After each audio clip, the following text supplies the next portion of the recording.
আসসালামু আলাইকুম। আজকে আমি আপনাদেরকে বলবো আমাদের প্রিয় নবী হজরত মুহাম্মদ সাল্লাল্লাহু আলাইহি ওয়াসাল্লাম কেমন ছিলেন। তো কেমন ছিলেন আমাদের প্রিয় নবী হজরত মুহাম্মদ সাল্লাল্লাহু আলাইহি ওয়াসাল্লাম? চলুন।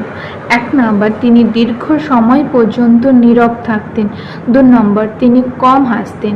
3 নাম্বার, তিনি মুচকি হাসতেন। 4 নাম্বার, সবাইকে আগে সালাম দিতেন। 5 নাম্বার, ঘুম থেকে জেগে মেসওয়াক করতেন। 6 নাম্বার, সব সময় আল্লাহ সুবহানাহু ওয়া তাআলাকে স্মরণ করতেন।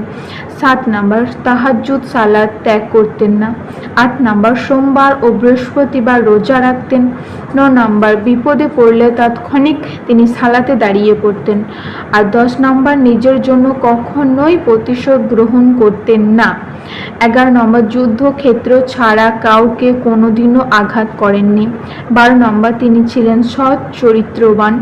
13 নম্বর, কেউ অসুস্থ হলে অসুস্থদের খোঁজ খবর নিতেন।